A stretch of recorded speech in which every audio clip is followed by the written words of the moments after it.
tadi makanan-makanan dan juga tadi minuman juga tadi bisa dicampur dengan bunga telang ini. Dan memang tentunya kalau misalkan ini punya manfaat kesehatan, wah enak banget dong. Warnanya juga bagus banget, aku suka. Sama kayak warna baju aku dan Dr. Arlin sekarang. Iya dong.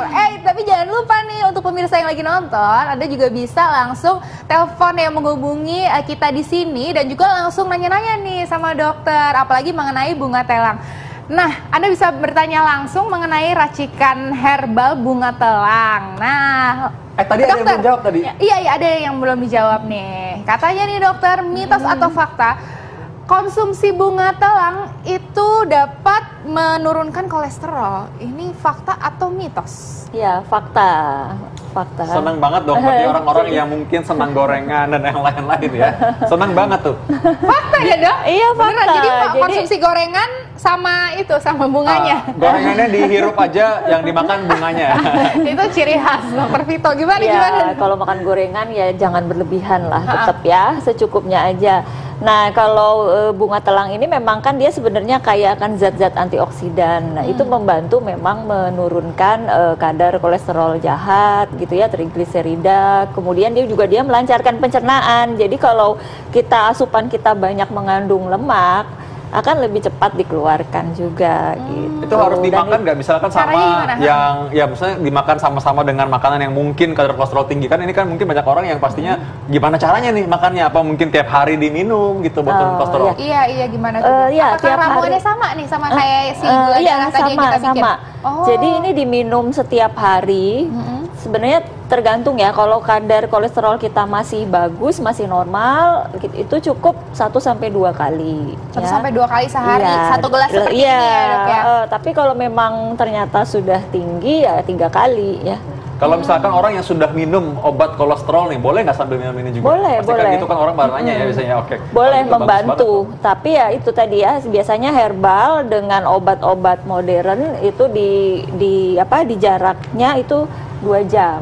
Ya, berarti jarak periksa dulu minumnya. gitu. Oh iya, udah pasti. Kalau belum periksa kan tahu soalnya. Iya, periksa dulu dan juga tetap harus konsultasi sama dokter ya dok makanya ya. sekarang kalau mau konsultasi segera hubungin telepon interaktif, kita segera jawab pada hari ini juga ya. Nah, apalagi nih fakta mitos selanjutnya nih dokter, mitos atau fakta konsumsi ramuan bunga telang dapat mengobati gangguan pencernaan. Waduh. Fakta atau mitos dokter? Fakta. Wow, fakta. Gangguan pencernaan yang gimana nih dok? Ya, jadi seperti dispepsia ringan ya. Jadi sakit mah gitu ya. Sakit mah gitu ya. Mual, terus ada nyeri-nyeri ulu hati, itu bisa pakai ini.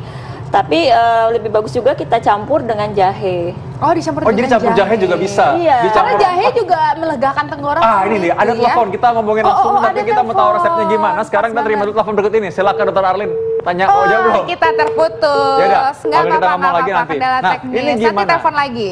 Gimana bikinnya supaya Dr. Arlin bisa bikin juga? Oke, ini saya terusin yang ini dulu ya. Ya, tadi ini yang tadi ya, pertama masih. tadi ya.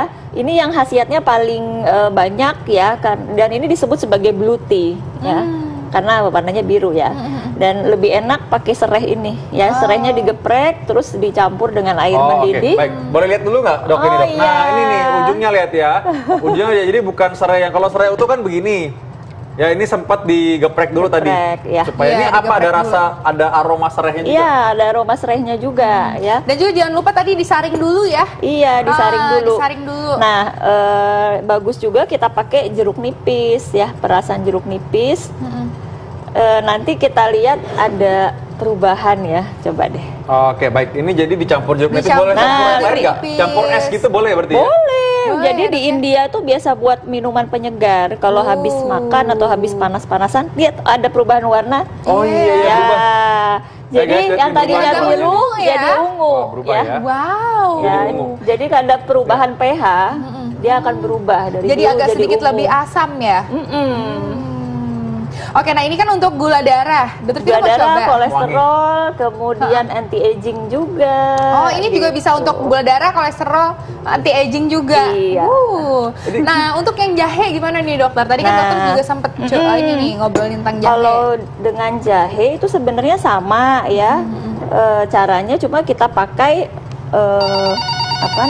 selain rendeman bunga telang, kita berikan jahe bubuk ya. Bubuk. Si bunganya berapa nih, Dok? Sama, bunganya sekitar 10 sampai 15. Ya, direndam. kemudian dicampur dengan jahe. Jahenya sekitar kalau kita pakai jahe kering 2 sendok teh. 2 sendok teh, oke. Nah ini fungsinya buat apa nih dokter? Fungsinya ini buat batuk bisa, buat gangguan pencernaan bisa. Gangguan pencernaan, oke. Tadi ini ada telepon kayaknya nih barusan nih. Coba, ada telepon ya. Nah, sambil nunggu telepon nih, ini tadi sebenarnya kalau misalkan kita campur dengan jahe dan lain-lain itu untuk pencernaan, tapi gangguan pencernaan kayak macam apa? Kembung tadi, lalu bukan mencret dan lain-lain ya? Kalau buang air bukan ya? Oke, ini baik buat kembung, mual, juga untuk kalau orang misalkan punya sakit mah atau sampai GERD gitu, gimana dokter? Kalau ada GERD, kita pakainya yang ramuan yang dulu kita pernah bikin ya. Bisa pakai kunyit, pakai temulawak, campur jahe, terus bisa campur ketumbar juga. Oh gitu, jadi agak sedikit berbeda ya. Jadi ini memang kalau khusus ini untuk yang pencernaan yang untuk si dispepsia tadi ya. Oke, nah ini kita sudah ada penelpon yang masuk. Halo, selamat siang. Selamat siang, Mbak. Selamat siang, Ibu. Ini dari mana, Bu? Ibu Wati dari Sidoarjo. Ibu Wati dari Sidoarjo, terima kasih sudah menghubungi Hidup Sehat, Ibu. Silakan untuk langsung berkonsultasi dengan dokter. Iya, mau tanya itu loh, mata saya itu kan kering, ya sudah agak lama. Kalau dari puskesmas cuma dikasih salep, apa bisa dikasih tetesan buat telang tadi? Makasih. Iya, Ibu Wati umurnya berapa ya, Bu? Umur 65. Umur 65, oke, baik. Baik, silakan dokter langsung dijawab. Tadi maksudnya yang kering matanya ya, dry eyes ya, berarti dia biasanya udah dikasih salep katanya. Iya, kalau dry eyes terutama kan memang biasa terjadi pada usia yang lansia ya, usia tua, dan memang karena kelenjar penghasil air matanya yang memang sudah tidak begitu produktif seperti muda gitu kan. Nah, kalau untuk bunga telang ini tidak untuk itu ya, tidak untuk dry eyes, tapi sekadar dia membersihkan mata aja kalau ada iritasi misalnya. Oh gitu. Kalau ada iritasi, misalnya keringnya itu karena iritasi, ada debu masuk, bisa dicuci pakai rebusan air dari bunga telang ini. Tapi kalau dry eyes karena kelenjar air matanya itu tidak bisa. Oh gitu, oke. Baik, apa Bu Wati masih tersambung, Ibu? Udah, oke, baik. Sudah ya, sudah terputus. Oke, mudah-mudahan ini ya informasinya jelas ya Ibu Wati, dan juga semoga cepat sembuh Ibu. Amin. Amin. Selanjutnya. Dokter Alin, ingat nggak tadi kan di awal-awal kita udah bahas sama Dokter Ingrid ya, bahwa dulu itu zaman dulu ketika bayi baru lahir, zaman belum ada antibiotik pun sudah dikasih air bunga telang ini. Nah sekarang kan zamannya orang lagi heboh mau ada antiseptik, ada untuk membersihkan kuman atau virus dan lain-lain. Ini bisa punya manfaat nggak kalau misalkan bunga telang ini yang jadikan ramuan dapat digunakan sebagai antiseptik? Ini fakta atau mitos? Fakta. Masuk aku mau cuci tangan deh sekarang. Jadi kalau antiseptik terutama antiseptik luka ya, tapi kita pakainya itu daun. Oh, daunnya. Ini daunnya, oh bukan bunganya. Bukan bunganya. Oh, ini daunnya ya, baik.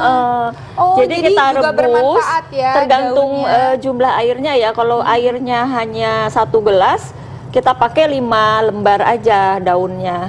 Tapi kan ini airnya banyak, jadi kita pakai ya tergantung ini kira-kira ada 4 gelas, maka kita pakai 20 lembar lah kira-kira. Tapi lebih-lebih dikit juga nggak apa-apa. Ini cara pakainya gimana dok? Apakah mungkin disemprot juga atau gimana dok? Dicuci aja. Oh cuci dengan itu. Cuci.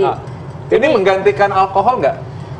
Bisa sebenarnya. Ketika misalnya kita kondisi tidak ada alkohol, adanya ini misalnya tak ada alkohol maka telah menjadi. Iya, betul. Ternyata banyak sekali ya dok manfaatnya, dan ini tadi si daunnya ini untuk kalau di satu cangkir takarannya itu cukup 5 helai ya dok ya? 5 helai aja. Aku tahu pasti soalnya dia nafsu banget pengen banyak-banyak biar pasti bersih. Kayak aku pikir semakin banyak jadi semakin kuat gitu. Ada septik enggak ya? Enggak. Oh, ada telepon. Oke, halo, selamat siang. Selamat siang. Selamat siang, dengan siapa di mana? Ibu Mia Citayam. Ibu Mia di Citayam. Oke, silakan Ibu untuk langsung berkonsultasi dengan dokter. Terima kasih dokter. Assalamualaikum dokter. Waalaikumsalam warahmatullahi. Saya mau tanya, apakah di samping untuk orang diabetes bisa dipakai untuk orang pasca stroke? Pasca stroke. Oke. Oke, terima kasih banyak Ibu. Nanti akan langsung kita jawab sesaat lagi, tetap di Hidup Sehat. Kembali lagi di Hidup Sehat, pemirsa. Nah, tadi juga sudah ada nih penanya melalui telepon nih dokter. Nanyain kalau misalnya racikan bunga telang ini apa bisa untuk para penyintas stroke? Nah, bisa atau tidak dokter? Bisa. Karena Bisa, dia ya? juga sifatnya memang melancarkan aliran darah ya, termasuk aliran darah ke otak. Ya, jadi konsumsi bunga telang itu juga kayak antioksidan, antiinflamasi ya, anti peradangan. Tapi kalau untuk penyintas stroke tambah dengan konsumsi pegagan misalnya. Pegagan? Iya. Pegagan, tahu nggak? Biar nggak pusing, pegagan yang kuat ya. Pegagan, jangan pegagan. Oh, itu Iya. pegadang. Iya. Oke. Nah, jadi berarti dan juga tadi tambahannya bahwa orang yang stroke biasanya kan punya kolesterol tinggi, mungkin Iya. juga punya gula darah tinggi juga. Iya, Jadi ini sangat itu membantu sangat juga ya. membantu. Karena Ini sifatnya banyak kegunaan kecil-kecil menstabilkan. kayak gini. Ini yang bagusnya gampang sekali ditemukan sebenarnya. Iya, betul. Nah, dokter, nih kalau untuk peradangan nih gimana nih dokter? Mitos atau fakta bunga telang bisa dipergunakan untuk peradangan? Mitos atau fakta, dok? Fakta. Ya. Wow, kayaknya semuanya fakta ya. Iya nih, pertanyaannya jadinya jawabannya fakta semua ya. Karena memang banyak khasiatnya karena ya itu tadi karena sifat umumnya secara general dia antiinflamasi, anti peradangan. Jadi untuk diminum dia oke, juga untuk pemakaian topikal atau aplikasi di luar misalnya di kulit itu juga bisa meredakan peradangan di kulit. Peradangan Ngomong macam soal apa nih? kulit Bisa, Dok? nih, Kelihatan, Dok. bisa nggak tuh dok kalau misalnya suami saya kemarin habis dirawat karena bisul pecah. Bisul kamu apain? Nah itu bisa nggak dok? Bisa ya buat bisul. Oh, buat iya, bisul berarti bisa. bisa, Makanya kemarin karena nanti ada lagi kasih itu. antimikroba juga. Iya. Nah ini tadi kalau kelihatannya sebelum ini tadi orang penasaran nih. Tadi ini yang udah dicampur dengan jahe barusan tadi ya. Iya. Bubuk jahe seperti ini. Nah ini ada ini kan orang banyak yang mungkin gampang sekali bikinnya ya. Ada nggak orang-orang yang mungkin nggak boleh minum air bunga telang ini? Tidak ada sebenarnya ya. Jadi kecuali kalau ada alergi itu aja. Oh, kalau gitu. ada alergi dari bunga telang. Kalau untuk ibu hamil, ibu menyusui gitu Kalau bisa nggak, dok? ibu menyusui malah bagus karena menyusui malah bagus. ya karena bunga telang ini sifatnya juga melancarkan pengeluaran ASI. Kemudian juga kalau ibu dari pas masa nifas juga bagus. Pas Minum 40 hari setelah karena dia akan mempercepat penyembuhan dari rahimnya kembali kembali ke bentuk normal. Itu yang tadi ya anti peradangan, Iya, inflamasi. iya. Pasti mau ya berarti ya. Aku langsung berpikiran Oh, untuk asiku supaya lancar. Pas banget. Sekarang tipsnya gimana supaya bermanfaat bagi semua orang dan juga bagaimana supaya mengolahnya secara optimal ya. Gimana milihnya, gimana bikinnya yang paling gampang dan juga paling banyak manfaatnya. Oke, yang paling gampang bunga telang ini kalau segar kita pakai yang segar. Tapi kalau tidak ada yang kering juga banyak yang jual ya. Jadi kalau kita pakai kira-kira bunga segarnya 15, kita bisa diganti dengan bunga keringnya 10. Oh iya, oke baik. Nah, itu untuk satu apakah gelas sama dok? Yang segar sama yang kering? sama. Manfaatnya sama aja. Cuma Oke, yang oke. kering itu biasanya zat aktifnya lebih Nah, terkonsentrasi. ini bunga kering ya kayak gini ya. Enggak, Ini bunga plastik. Bukan, aduh ada aja idenya ya. Coba silakan dok. Oke. Jadi tadi seperti ini ya, direndam dalam air mendidih atau direbus juga boleh. Terus diminum, boleh campur dengan serai ya untuk enak, sama jeruk nipis sama madu ya. Untuk batuk, gangguan pencernaan tambahkan jahe. Kemudian kalau untuk peradangan kulit ini bisa pakai daunnya ya. Daunnya kira-kira 5 lembar itu ditumbuk. Oh, Ya, ditumbuk sampai halus. Ini kalau ini belum halus ya. Jadi sampai halus taruh di ditumbuk tempat yang peradangan gitu ya. Iya, taruh di Baik. tempat yang peradangan Langsung itu ditaruh. selama 30 Baik. menit ya. Ini yang kering ini juga tetap kayak gini juga nanti kalau kalau bunganya kering juga. Iya, Kayak tetap gini juga warnanya tetap warna seperti biru seperti itu. ini. Wah, enak Warnanya banget nih. sama. Kayaknya ini campur dengan es batu enak nih ntar mungkin. Iya. Kayak bisa jadi pengganti teh ya dok ya? Oh, iya. Lebih sehat kan kalau teh kan ada kafeinnya. Iya, kan? ini Nggak kafein ada. free. Aromanya juga kayak teh memang makanya oke. Iya. Rasanya memang seperti green tea sebenarnya. Oh, rasanya kayak green tea. Oke Iya, deh baik. kalau Terima gitu. kasih, dokter. Terima kasih banyak dokter. Nanti kita bakal masak-masak